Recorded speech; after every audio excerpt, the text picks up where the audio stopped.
¿Dónde estás ubicada esta tarde, Keiko? Lamentablemente nuestra señal es media floja. Sí, estoy en Carmen del Paraná, entonces un poquito la señal nomás está difiriendo con nuestra empresa telefónica, pero ya creo que va a solucionarse al rato. Sí, seguramente que sí, pero mientras tanto nosotros vamos a charlar telefónicamente o celulíticamente. Claro, claro, vamos a buscar soluciones. Vamos a buscar soluciones, especialmente las soluciones cuando se relacionan a través de los contratos. Exacto, principalmente a través de los contratos, que es un tema buenísimo para tratar, Jorge. Tal cual. Como por ejemplo, ¿qué podríamos decir y empezar a ver para poder abrir esta charla, ¿sí? Abrir el paréntesis, como dicen algunos, y empezar a hablar de los contratos? Hoy en día, especialmente, las palabras se las lleva el viento. Es exacto. Entonces, cada vez que nosotros vamos a realizar una transacción comercial o laboral o de algún tipo que implique un compromiso mayor, siempre es importante tener un contrato. Un contrato es un documento por escrito bilateral donde hay dos partes, ¿verdad? En este caso el contratado y el contratante.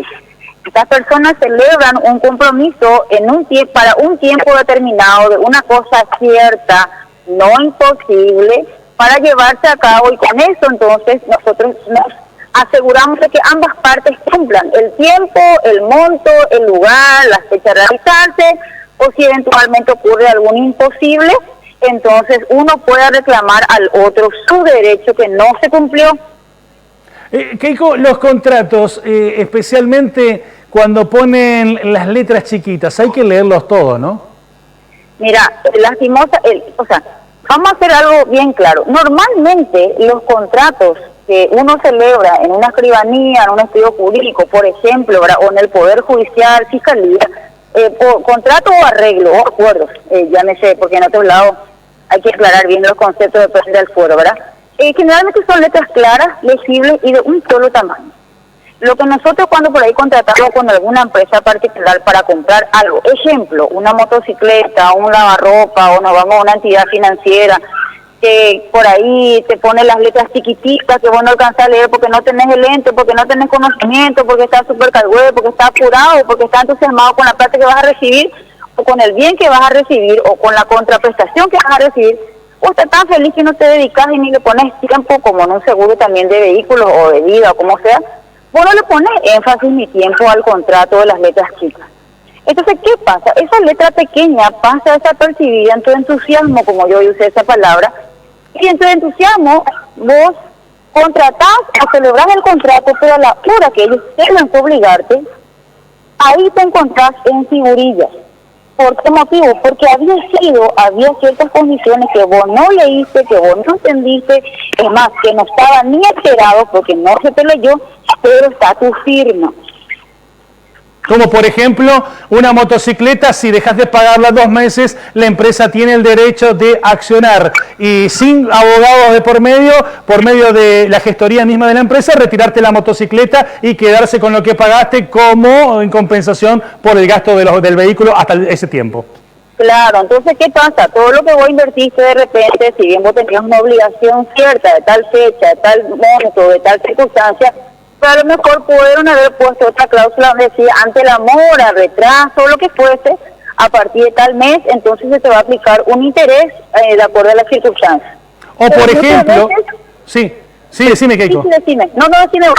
No, o por ejemplo, algo para que tengan en cuenta, compras una propiedad, por ejemplo, un terreno, y vos el día de mañana querés utilizar tu propia escribanía, que te puede hacer precio, o te puede hacer, no sé, una concesión especial, y decís que vos querés hacer la transferencia con tu escribanía, y la persona te dice, no podés, tenés que hacerlo con mi escribanía.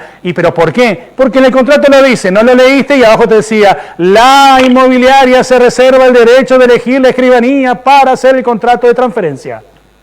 Totalmente. Entonces, ¿qué pasa? En vez de que por ahí tu escribano de confianza te aplique un precio, un costo considerado menor o lo que fuese, prácticamente vos te vas con el otro porque ya los otros son de su confianza, o sea, llámese X.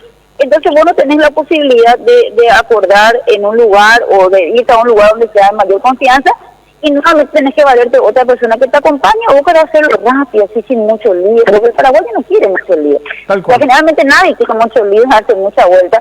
Entonces tratamos de hacerlo todo rápido, y a la hora del compromiso te das cuenta, ¿qué pasó acá? Tengo un compromiso más grande, no estaba prevista, no estaban los planes, y vos te encontrás entre la espada y la pared y tenés que hacer lo que la otra parte dice. Correcto. Keiko, y entonces, ¿cuál sería la solución? Muy sencilla, ¿no? Prestar atención. Claro, yo creo que también no solamente prestar atención, uno tiene que saber de dónde va a comprar las cosas. Más todavía, en Encarnación tenemos negocios que son de antaño, pero de repente muchas veces yo no tengo nada contra negocios que vengan de otro lado en cuanto a sucursales y compañía, pero de repente vienen otras sucursales que se recorren el país con sucursales y compañía, ya tienen su formato escrito. Entonces, ¿qué pasa? No te da la posibilidad de elegir, Jorge. Viene el formulario, eso no es contrato, es un formulario, y en ese formulario ya viene todo establecido lo que vos tenés que firmar. Entonces te dicen, firma acá. Claro. ¿Y qué hacemos nosotros? Firmamos ahí. Y si nosotros queremos modificar algo, te dicen, bueno, anda a otro lado, porque estas son nuestras condiciones. Tal cual, tal cual. Pero Keiko, ¿qué pasa cuando un contrato, vos lo hiciste, lo firmaste de buena fe, de repente no leíste todas las condiciones, o las condiciones fueron un poquitito, ¿cómo diríamos? Medio con un sentido distinto del que vos creías, sin asesoramiento judicial o de abogado, asesoramiento de escribanía, lo firmaste y te diste cuenta que en realidad fue medio fraudulento. ¿Qué pasa en ese caso? ¿Cómo podemos encontrar lo fraudulento ahí? ¿Keiko? ¿Se me cortó la comunicación con Keiko? Sí, se cortó la comunicación con Keiko. Vamos a tratar de comunicarnos nuevamente, chicos, con Keiko, ¿sí? Y está muy bueno. Perdón. Está muy bueno. ¿Por qué? Porque fíjate vos que firmás un contrato y vos no lees absolutamente nada. Vos leés hasta la quinta parte por ahí de repente y después se te ocurrió leer por último por ahí, las últimas palabritas y cuando ya firmaste, ¿no? De repente dices, che, pero esto no, ya firmaste, ya está, listo. No podés hacer absolutamente nada. Sí, Keiko decía, te preguntaba, Sí. ¿qué pasa, por ejemplo, cuando una persona, sí, te agarra y te dice... Monseñor Luis Encasi, Juan León Mallorquín. Chicos, ¿qué Zona pasa Alta, acá? El sonido. Encarnación. Chicos, Keiko, ¿me estás escuchando? Sí, te escucho, Sí, te escucho. te decía, disculpame que se le escapó el sonido de la publicidad. Te decía, Keiko, ¿qué pasa con una persona que con toda la buena fe firma el contrato con, no sé, con un socio, ponele, o con una persona que de repente tiene otras expectativas, de repente, no digamos muy buenas, no santas, por decirlo de alguna manera, y le embroma a esta persona y la persona firma. Cuando se dio cuenta, cuando le entregó a un abogado, a un escribano, pero escúchame, acá en el contrato dice tal cosa, acá no te beneficia. ¿Qué pasa? Bueno, hay una figura penal que si te das cuenta, ¿verdad? Que es así, de acuerdo a las circunstancias, vos te das cuenta o prácticamente, vamos a usar un término común que la gente usa mucho, si vos te sentís estafado o te sentís lesionado en algún derecho, pero que alguna vez, de alguna forma, alguna estafa, vos te sentís embaucado, entonces vos tenés que recurrir a la justicia o previamente agotar la parte administrativa o la parte amistosa, pero generalmente que te quieren embaucar ya tiende ya a tener una conducta engañosa. Y lastimosamente para tener una conducta engañosa previamente tuvo que haber tenido un asesoramiento. Y ese asesoramiento le tuvo que haber dado una persona entendida en la materia, en la parte comercial, en la parte legal o en otra índole que en su caso sea. Y entonces, ¿qué pasa? Hay un contubernio, hay una confabulación de varias personas para obtener un objetivo, total la ganancia lo llevan todos. Y entonces, lastimosamente, siempre el eslabón más débil está en el último ocupante del derecho. Y es allí donde muchas veces el ocupante del derecho tiene que hacer la denuncia, contratar a un abogado, ir a la fiscalía, de paso ir a los tribunales, y quedar un buen tiempo, y resulta ser que todo esto te llevó a una erogación de dinero que se sale mucho más, entonces vos preferís perder, hablando mal y pronto, preferís perder el bien. ¿Te ha pasado algún ejemplo, Keiko, en el trabajo de estos años? Este trabajo, como se dice, contando milagros sin el santo, conozco una persona que compró un camioncito, ¿viste? Cuando vos compras un vehículo te dicen las condiciones que están y ponen una cláusula que dice que se hayan perfectas condiciones un vehículo que vos vas a comprar. Resulta ser que pasa una semana y se te revienta el motor. Y vos te vas a contar el vendedor que te vendió cuotas de Playa X te dice, no, repara todo, te voy a reconocer, no hay problema, vamos a descontar.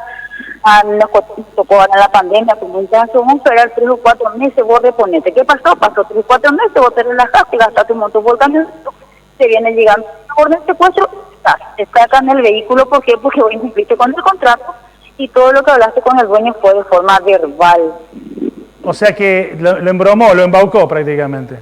Claro que hoy en día de repente existen formas de ir probando, pero mientras tanto hay un contrato que pesa, que dice que ante el atraso, incumplimiento de tal tiempo, entonces directamente ante la mora se restituye el bien en forma privada, en forma judicial, o de la forma que están en las letras, que a lo mejor no son pequeñas, pero no están a tu entendimiento, no están a la altura de tu conocimiento, pero vos firmaste. Entonces, la persona que trata de demostrar eso también tiene que ser una persona hábil, en el sentido que tiene que demostrar que eso no está a su conocimiento. Claro. Es más, hay personas que no tienen el desarrollo de la escolaridad cumplida, entonces va a ser muy difícil de repente que entienda una letra pequeña o una palabra hábilmente puesta para inducir al error o al engaño. Perfecto. O un contrato imposible que también de repente ocurre, ¿verdad? Te ponen algo, un cumplimiento imposible. Perfecto. Entonces eso hace que una parte lleve una gran ventaja y que otra parte tenga una desventaja, y donde siempre generalmente la pérdida es económica. Bueno, Keiko, y lo importante acá también no solamente los contratos celebrados a través de los papeles, sino los contratos que vos celebrás de alguna manera cuando aceptás las cláusulas a través de Internet, ¿no? Ahí está también, ¿verdad? Hoy en día el soporte digital es tan amplio, donde vos podés comprar un montón de cosas por Internet, pero no tenés la garantía, tenés la forma, y vos te vas, ejemplo, compraste una maravilla de cosas vía Internet, te llega la cosa, puede ser que esté bien como puede ser que esté mal, no tenés el ticket de reembolso, no tenés la boleta que te respalda reclamar la compra de eso, o te dicen, no, usted compró esto, esta es la mercadería que tenemos, o te dicen, la mercadería que vos llevaste acá está en óptimas condiciones, usted tocó este palito, por decir así, y ahí echaste a perder todo, y es responsabilidad suya, porque también ocurre eso. ¿Se cortó la comunicación otra vez con Keiko? Bueno, hasta acá igual ya llegamos con Keiko, pero nos dio bien claro y específico todo el tema del contrato. Hay mucho más por recorrer de esto y seguramente vamos a tocar una segunda parte, pero está bueno que vos de repente, si tenés alguna consulta, también nos las puedas hacer llegar a través de las redes sociales de Mejor Imposible 2016 en el Facebook, o podés hacerlo a través de mi página personal también, por supuesto, porque la idea es que de alguna manera nosotros te asesoremos si tenés algún inconveniente por ahí jurídico.